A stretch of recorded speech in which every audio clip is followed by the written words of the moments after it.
plus talentueux au monde, promis à un avenir glorieux. Mais de l'autre côté du globe, l'histoire est bien différente pour Baek Sung-hoon. Il est littéralement considéré comme le pire adolescent du monde, du moins selon FC25. Oh, et regardez ses statistiques, il a plus de chances de participer à Squid Game que de réussir comme footballeur professionnel. Mais ne t'inquiète pas Sung-yeon, ta vie est sur le point de changer, car je vais jouer toute ta carrière avec pour objectif de faire de toi un vainqueur du Ballon d'Or. Bon, soyons réalistes, ça semble pratiquement impossible, il est noté 50 en général. Et il y a une raison pour laquelle je l'ai appelé l'un des pires adolescents du monde. Son potentiel est de 55. Et en plus, il joue dans la ligue sud-coréenne. Franchement, avec tout le respect pour la Corée du Sud, il ne remportera pas un Ballon d'Or en restant ici. En réalité, on va devoir oublier cette idée pour l'instant. Notre objectif immédiat doit être de l'amener en Europe. Peut-être qu'on pourra améliorer son potentiel et lui donner une véritable chance de carrière professionnelle. C'est par là qu'on doit commencer. D'accord les gars, alors on commence par le mettre sur la liste des transferts, mais il semble que la Ligue sud-coréenne fonctionne différemment, car on démarre ici en janvier. Franchement, je me demande si un club européen va même s'intéresser à un joueur noté 50. Eh bien, on vient de passer la fin du mercato sans aucune offre pour lui. Pourquoi ai-je pensé que ce serait facile de l'envoyer en Europe? Le niveau du football européen est littéralement le plus élevé au monde. Si on veut que Baek Sung-hoon y arrive, il va devoir atteindre au moins une note globale de 60 pour attirer l'attention des clubs, même de 4e division. Pour l'instant, le pire adolescent du jeu va devoir prouver sa valeur dans la ligue sud-coréenne. Ces gars-là jouent avec une formation folle de 4-2-4, ce qui pourrait en fait être une chance pour Sung-hoon, car il est le seul ailier droit du club. Une chose dont le pire adolescent aura besoin, c'est de beaucoup d'entraînement. Alors, engageons quelques-uns des meilleurs coachs du monde et mettons-le sur des plans de développement pour au moins améliorer ses tirs. Franchement, il a 46 en finition et 40 en tir de loin. Ses stats sont horribles. Nous avançons dans la saison et tu sais quoi? Je pense qu'il faut revoir nos attentes à la baisse. Si Baek Sung-hoon peut simplement marquer quelques buts cette saison, ce sera déjà une petite victoire. On est arrivé à la fin de la saison, mais je ne vois Baek Sung-hoon nulle part. Oh non, il a complètement raté sa saison. Seulement 7 matchs joués et 7 ratés, car il n'a marqué aucun but. Je savais qu'il était le pire adolescent du jeu, mais je ne pensais pas qu'il serait aussi mauvais. Il y a quand même quelques points positifs. Il est monté à 53 de général et quelques-unes de ses stats se sont légèrement améliorées. Mais on est encore très loin d'un transfert vers un club européen. Je pense qu'il va continuer à galérer encore quelques temps en Ligue sud-coréenne. D'accord les gars, saison 2, je sais que la route s'annonce incroyablement difficile, voire impossible, mais je ne veux pas abandonner Baek Sung-hoon si vite. J'ai le sentiment que cette deuxième saison pourrait être un peu meilleure. Voyons s'il peut marquer son premier but professionnel. Oh là là les gars, je commence à perdre espoir. Baek Sung-hoon a marqué un but et il n'est monté qu'à 54 en général. Franchement, ses stats sont toujours terribles. Et au passage, il n'est plus un adolescent. Il a maintenant 20 ans et reste noté 54. Je me demande vraiment ce qu'on peut faire pour lui donner une chance d'avoir une carrière décente. Parce que oui, avec ce genre de progression, il n'ira nulle part. Mais attendez une minute, nous sommes à 2 saisons dans le mode carrière. Et le potentiel dynamique devrait commencer à s'activer. Le potentiel officiel de Baek Sung-hoon est de 55. La saison prochaine, s'il dépasse cela, je pense qu'il y a de l'espoir. Et en effet, il y a de l'espoir. Baek Sung-hoon est monté à une note globale de 57, dépassant son potentiel initial. Mais a-t-il vraiment fait quelque chose sur le terrain? Et oui, 9 buts et 3 passes décisives en 38 matchs. Il a aidé son équipe à terminer 4e de la K-League. Maintenant, nous sommes dans la saison 4 et je pense qu'on ne devrait pas garder Baek Sung-hoon en Corée du Sud plus longtemps. Il faut l'amener en Europe, car c'est le seul endroit où il peut vraiment devenir un meilleur joueur. J'avais dit qu'il devait atteindre une note d'environ 60, mais avec 57 et les stats qu'il avait la saison dernière, peut-être que quelques clubs européens s'intéresseront à lui. Le contrat de Baek Sung-hoon arrive à expiration. Alors voyons ce qui se passe. Enfin des offres! La première vient de Morecambe et la seconde de Chine. On va immédiatement rejeter celle de Chine. Mais Morecambe, si je ne me trompe pas, est un club de Ligue 2 anglaise. Et oui, c'est bien ça. Je pense qu'on ne devrait pas hésiter avec cette offre. Entrer dans le système du football anglais est exactement ce dont Baek Sung-hoon a besoin pour devenir un joueur décent. Et voilà les gars, Baek Sung-hoon est enfin en Europe. Il va jouer pour le club de 4e division anglaise, Morecambe. Passer du pire adolescent au monde à jouer en Angleterre, je pense qu'on avance avec lui. C'est le début d'un nouveau chapitre dans sa vie. Mais oh non, Sung-hoon a maintenant 22 ans. Il va vraiment devoir accélérer sa progression en termes de note globale. La bonne nouvelle, c'est qu'il semble au même niveau que la plupart de ses coéquipiers. En fait, on a rejoint Morecambe à mi-saison. Donc l'objectif d'ici la fin de la saison est peut-être de faire de Sung-hoon un titulaire en Ligue 2. Attendez une seconde les gars, je suis impressionné. En une demi-saison, il a joué 19 matchs et marqué 6 buts et fait 5 passes décisives. Il a été le 4e meilleur buteur du club alors qu'il n'a joué que la moitié de la saison. Sa note moyenne de match était de 7. Et ses stats sont maintenant bien meilleures qu'au début.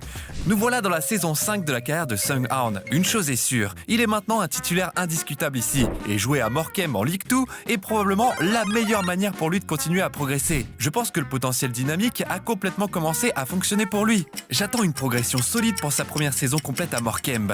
Et c'est exactement le genre de progression qu'on veut voir les gars. Big Seung-Hoon est monté à une note globale de 64. Regardez ses stats, 28 buts. Qui aurait pu imaginer cela après avoir vu à quel point il était mauvais les premières saisons? Et ses stats de tir sont maintenant vraiment bonnes. On doit encore travailler sur d'autres aspects. Mais avec une note globale de 64, je pense qu'on peut peut-être lui trouver un transfert vers un club de Ligue 1. Mais vous savez quoi? Je pense qu'il serait mieux qu'il reste ici en Ligue 2 pour continuer à progresser. C'est là qu'il peut améliorer sa note globale. Et donc nous gardons Seung-Hoon ici à Morecambe. Il est désormais le joueur le mieux noté du club et connaît sa meilleure progression à ce jour, atteignant une note globale de 70. Regardez ses stats, 20 buts et 8 passes décisives. Il a même joué son premier match de Carabao Cup. En parlant de Carabao Cup, je pense qu'il est temps pour Big Seung-Hoon de découvrir un niveau de football plus élevé. Il a maintenant 24 ans et on ne peut pas le laisser stagner en Ligue 2 éternellement. Il doit passer à l'étape supérieure. Rejoindre Morecambe a clairement été la meilleure décision qu'on ait prise pour lui. Mais maintenant, je le mets sur la liste des transferts. Voyons quels clubs sont intéressés par un joueur qui était autrefois connu comme le pire adolescent. Oh, mais maintenant que c'est un vrai joueur, des offres arrivent déjà. FC Lugano, je n'ai aucune idée d'où vient ce club. Ok, je viens de vérifier, c'est en Suisse.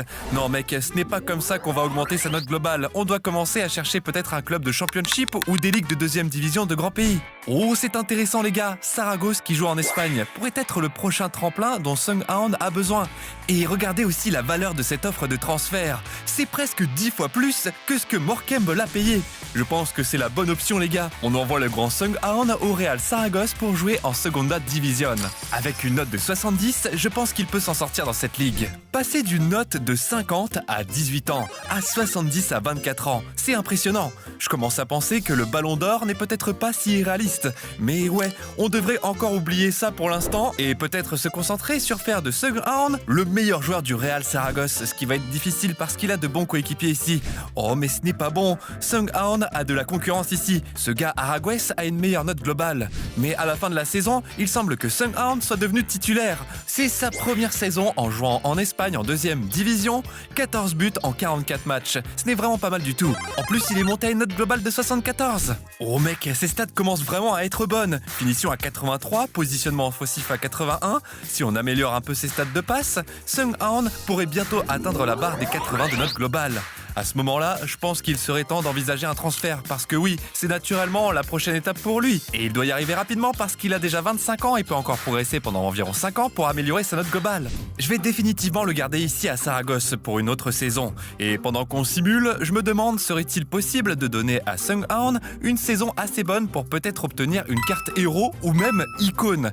Je sais que ça semble fou, le pire adolescent du jeu élevé à ce niveau, mais on ne sait jamais. Si les 4 ou 5 prochaines saisons sont solides, ça pourrait vraiment arriver. Peut-être que si vous vous abonnez à la chaîne, ça lui donnera un peu plus de chance. Oh, et Seung-Hoon a encore fait une saison solide, 20 buts.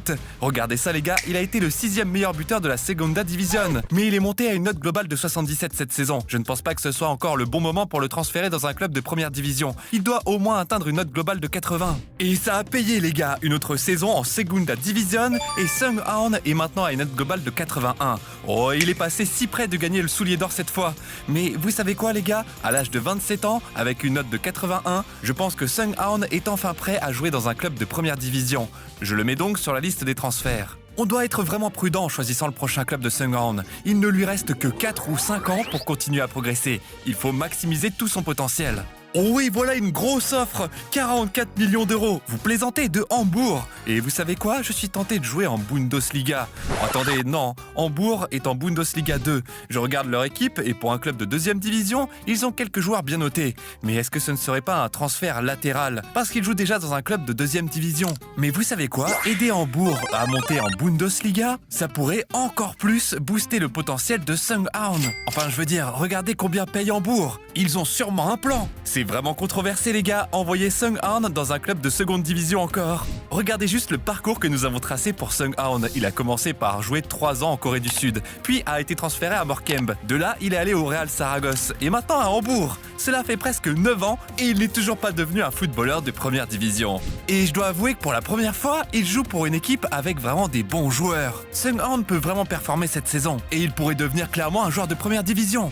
Fin de la saison et let's go les gars! Sung Han monte enfin! Il va pouvoir devenir un joueur de première division. Quand il avait une note de 50, je pensais sincèrement que c'était impossible. Mais oh mon dieu, la progression qu'il a eue, il est maintenant à 85 de note globale. C'est pour ça que je l'ai gardé dans les divisions inférieures les gars. Parce qu'il peut commencer doucement et booster son potentiel. Et regardez la saison qu'il a eue, 27 buts. Pour la première fois, meilleur buteur.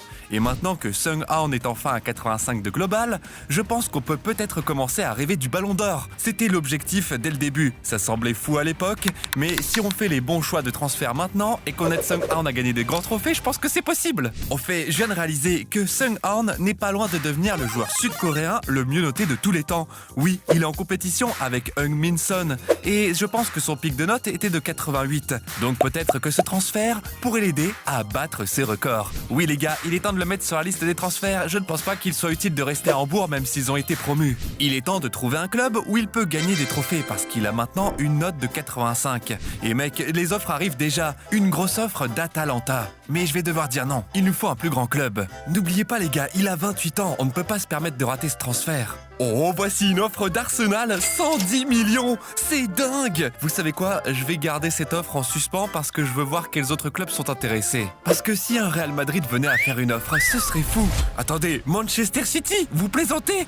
Je veux dire, c'est parfait. Jouer pour Pep Guardiola à City? Ok, il faut vérifier l'effectif de Man City pour voir qui sont les autres ailiers droits. Parce que s'ils ont un Foden à ce poste, ça pourrait poser problème. Et ils n'ont littéralement personne, c'est parfait. Mec, Sung Han pourrait jouer aux côtés de Haaland et de ce type-là, Leroy, qui est absolument incroyable, avec une note de 93. Qui aurait pensé que le pire adolescent, un joueur qui traînait en Corée du Sud sans potentiel, jouerait un jour pour l'équipe de Pep Guardiola à Man City. Et c'est aussi la première saison de Sung Han en première division. Il a dû attendre tellement d'années pour ça. Honnêtement les gars, je ne pense pas qu'on aurait pu faire monter Sung Han à 85 de note globale si on ne l'avait pas gardé aussi longtemps dans les divisions inférieures. Je pense que c'est ça qui a énormément boosté son potentiel. Et maintenant, il a la chance de jouer avec Haaland, ce type Leroy, même Fede Valverde. Et peut-être que pour sa toute première saison en première division, il pourrait gagner la première ligue. Et attendez une seconde, les Spurs ont gagné la première ligue? Mais dans quel univers alternatif sommes-nous? Cela dit, pour que Sung Han fasse ses débuts en première ligue et termine 3e, je pense que c'est une victoire. Oh, et il obtient aussi son premier trophée, le Community Shield. Oh, mais il a été éliminé par Atlanta en Ligue des Champions. Assez ironique, je me souviens qu'on avait reçu une offre d'Atalanta, mais qu'on l'avait rejetée. Donc je suppose qu'on en paie le prix. Oh, mais la première saison de Sung Han en première ligue n'a pas été si brillante, juste 14 buts et 7 passes décisives. D'accord, sa note globale est montée à 87, ce qui est pas trop mal. Mais allez, et si on veut qu'il remporte un ballon d'or à un moment donné ou qu'il obtienne une carte héros ou icône, il doit faire plus au plus haut niveau. Sa deuxième saison à Manchester City lui suffit cependant pour obtenir son tout premier grand trophée, la Première Ligue. Attendez, il a aussi remporté la Coupe de la Ligue anglaise. Les trophées ne cessent d'arriver pour Sung Han. Pas possible, il va vraiment jouer une finale de la Ligue des Champions, c'est dingue! Si jamais il gagne la Ligue des Champions après avoir déjà remporté la Première Ligue, est-ce que cela ferait de lui un candidat pour le Ballon d'Or? Bon, il est monté à 89 de général, mais cela pourrait aussi être un pic, car il approche des 30 ans. Voyons d'abord s'il peut devenir vainqueur de la Ligue des Champions. Moment de vérité, et non! C'est une grosse déception. En plus, il a fait un match catastrophique avec une note de 5,7. Même si on a perdu la Ligue des Champions, je suis quand même arrivé à la cérémonie du Ballon d'Or, parce que même à 30 ans, Sung Han est monté à 91 de général. Il reste donc une chance. Attendez une minute, est-ce qu'il l'a vraiment remporté? Non, pas possible, non. Et non, c'est son coéquipier Leroy qui l'emporte. Même Lamine Yamal est là. Mais dans tous les cas, je n'ai pas vu Sung Han même dans les nominés. On arrive à la fin de la saison et je réalise que même si Sung Han est maintenant à 91 de général, je ne pense pas qu'il puisse remporter le Ballon d'Or avec son coéquipier Leroy. Il va devoir changer de club, les mener à la victoire en Ligue des Champions et je pense qu'il aura alors une chance. Mais oui, là j'ai contre lui, il nous reste peut-être 2 saisons où il peut maintenir son niveau. Je dirais quand même qu'en remportant la Première